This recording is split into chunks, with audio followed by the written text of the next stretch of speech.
warahmatullahi wabarakatuh. Teman-teman semuanya, gimana kabarnya? Oke, kita kembali lagi belajar di tema 6, energi dan perubahannya, subtema 2, pembelajaran 3 untuk kelas 3 SD. Sudah siap? Oke, kita mulai. Minggu lalu, siswa kelas 3 berkunjung ke Waduk Jatiluhur. Nah, teman-teman, kemarin kita sudah belajar ya, banyak sekali waduk di Indonesia, salah satunya yaitu Waduk Jatiluhur. Waduk tersebut terletak di Purwakarta, Jawa Barat. Murid-murid senang sekali. Hari ini mereka masih membicarakan kegiatan tersebut. Berikut percakapan dari mereka. Selamat pagi teman-teman, sapa Siti kepada teman-temannya. Selamat pagi juga Siti, sahut teman-teman Siti. Bagaimana kabar kamu Siti? Apakah kamu sudah sembuh? Sudah, terima kasih doanya ya teman-teman, jawab Siti. Oh iya, bagaimana kunjungan ke Waduk Jatiluhur kemarin? Menyenangkan tidak teman-teman? Sangat menyenangkan, banyak ilmu yang kita dapat di sana, jawab Edo. Ilmu apa Do? Tanya Siti. Ternyata waduk itu dapat dijadikan pembangkit listrik, jelas Edo.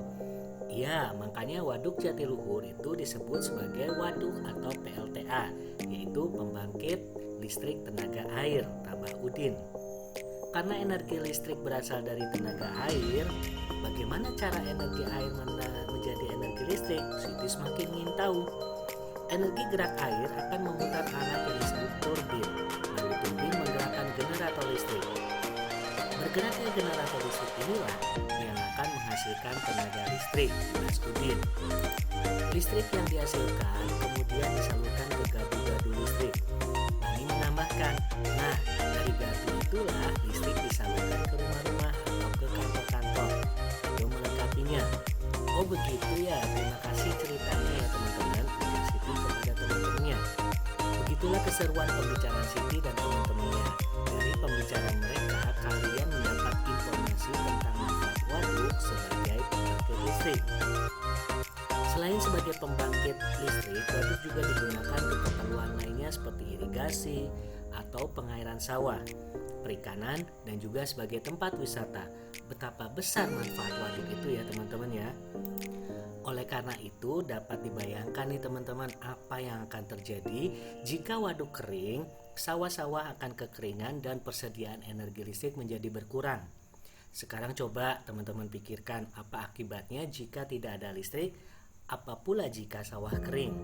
Kalian setelah membaca wacana tadi, coba jawab pertanyaan ini. Yang pertama, tuliskan 2 hal tentang Waduk Jatiluhur yang sudah diketahui. Kira-kira apa ya? Ya, jawabannya yaitu yang pertama, Waduk Jatiluhur adalah waduk yang berada di Purwakarta, Jawa Barat. Sedangkan yang kedua, manfaat Waduk Jatiluhur adalah sebagai pembangkit listrik tenaga air atau PLTA, pengairan sawah, perikanan, dan tempat wisata.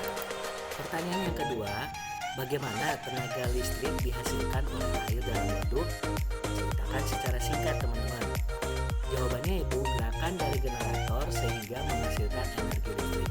Di pembelajaran sebelumnya kita sudah mengetahui ya, jadi aliran air listrik dialirkan, nantinya energi air itu menjadi energi kinetik, lalu bisa menggerakkan generator sehingga menghasilkan tenaga listrik. Yang ketiga, bagaimana listrik dari PLTA dapat sampai ke rumah-rumah? Jawabannya yaitu listrik dari PLTA dapat sampai ke rumah karena dari PLTA disalurkan ke gardu listrik, di mana nantinya akan disalurkan kembali ke rumah atau kantor. Dan yang keempat, apa yang akan terjadi jika air waduk kering? Kira-kira apa ya? Oke, jawabannya itu jika air waduk kering, maka akan terjadi kekeringan pada sawah-sawah dan berkurangnya persediaan energi listrik. Setelah Lani bercakap-cakap dengan teman-temannya, Lani mengajak teman-temannya untuk berlatih menari. Masih ingat kan gerakan tari yang di pembelajaran 1? Ya, dan diiringi oleh lagu Inani Keke. Nah, di sini gerakan pertama di mana kaki dibuka sedangkan tangan berada di pinggang. Lalu yang kedua yaitu kaki disilangkan ke kanan dan ke kiri. Gerakan yang ketiga, kaki kaki menutup kembali seperti pada gerakan nomor 1, lalu di gerakan yang keempat sama seperti di gerakan yang nomor 2. Setelah itu gerakan pertama juga terdiri dari 4 gerakan. Jadi kaki ke samping kanan dan ke samping kiri, lalu kembali lagi menutup. Nah, di gerakan ketiga juga sama, di mana tangan berada diangkat di atas dada ya teman-teman ya, dan kaki juga diangkat sedikit untuk adanya gerakan. Nah, teman-teman bisa mempelajari gerakan tersebut dengan iringan lagu Oh Inani Keke. Nah, setelah selesai latihan menari, Lani dan teman-temannya berlatih berhitung tentang satuan waktu ya, mengukur ataupun melihat seberapa lama waktu yang diperlukan. Misalkan nomor 1, pukul 5.00 Lani bangun tidur, kemudian mandi, berpakaian dan menyiapkan perlengkapan sekolah. Kegiatan ini dilakukan sampai pukul 5.30. Lama kegiatan tersebut adalah, jadi teman-teman perhatikan, Lani bangun tidur pukul 5, lalu selesai semua melakukan aktivitasnya yaitu jam 5.30.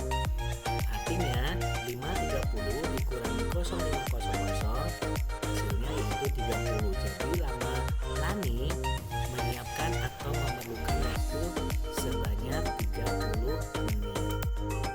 Soal yang kedua, ayah pergi bekerja pukul 7.30. Ayah pulang dari kantor dan sampai di rumah pukul 18.00. Lama ayah bekerja dan waktu yang diperlukan dalam perjalanan adalah, di sini misalkan pukul 18 ya, ayah itu sampai di rumah. Lalu ayah pergi ke kantor tadi pukul 7, berarti 18.00 dikurangi 07.30. Nah, teman-teman, ini diambil dulu 1 jam dan diubah menjadi satuan menit, di mana 1 jam sama dengan 60 menit. Jadi, di sini akan berkurang 17 menjadi 17.60 ya. 18 tadi karena diambil 1 jam, berarti di sini berkurang menjadi 17.60. Lalu dikurangi dengan ayah tadi berangkatnya jam 7.30. Jadi 17.60 dikurangi 07.30. Jadi ayah bekerja selama 10 jam 30 menit. Di sini ada tabel di mana tentang lama kegiatan pada suatu kegiatan. Contoh misalkan pukul 5.00 sampai 5.30 kegiatannya itu mandi pagi, berpakaian, menyiapkan peralatan sekolah. Tapi dari pukul 5 sampai 5.30 itu membutuhkan waktu 30 menit. Lalu yang kedua, 5.30 sampai pukul 6 itu sarapan. Kita lihat ya waktunya 5.30 sampai pukul 6.00, artinya lama sarapan yaitu 30 menit. Nah, setelah itu 6.00 sampai 6.30 ini perjalanan ke sekolah. Ya, jadi di sini berarti perjalanannya 20 menit. Lalu selanjutnya yaitu 6.30 sampai dengan 6.55 ini sampai di sekolah dan bermain dengan teman-temannya. Lamanya berarti 25 menit.